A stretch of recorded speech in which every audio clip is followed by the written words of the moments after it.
La croix du Seigneur Jésus est une chose terriblement efficace. La croix du Seigneur Jésus, dans sa valeur spirituelle, brisera tout ce qui se dresse dans le chemin de Dieu. Elle défrichera le terrain de l'ancienne création. Elle détruira la puissance de l'ennemi et ses œuvres.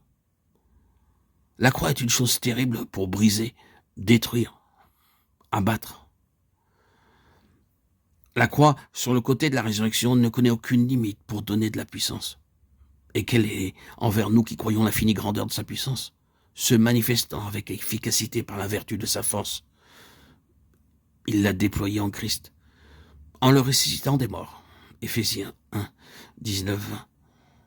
La croix a ses deux côtés.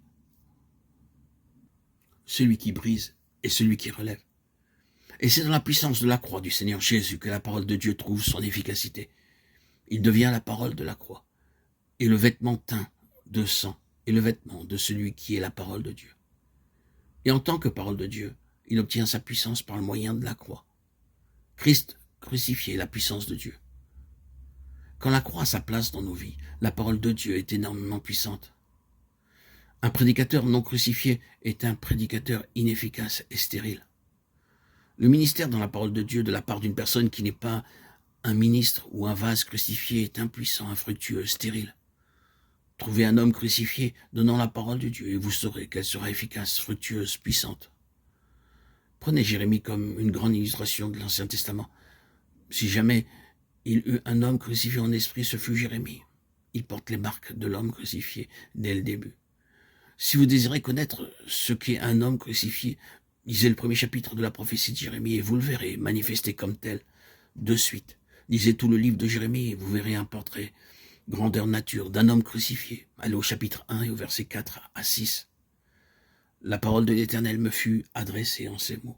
Avant que je t'ai formé dans le ventre de ta mère, je te connaissais, et avant que tu sois sorti de son sein, je t'avais consacré, je t'avais établi prophète des nations.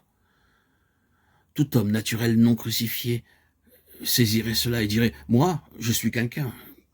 Quel pouvoir m'est confié? Quelle œuvre j'obtiens? Celle de toute une vie.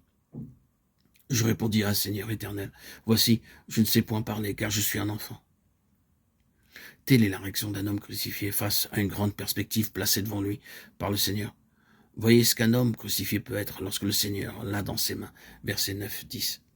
Voici, je mets mes paroles dans ta bouche. Regarde, je t'établis aujourd'hui sur les nations et sur les royaumes pour que tu arraches et que tu abattes, pour que tu ruines et que tu détruises, pour que tu bâtisses et que tu plantes.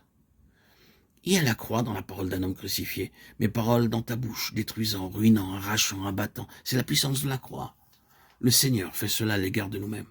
La croix fait de grands ravages dans notre chair. Elle nous amène à une fin.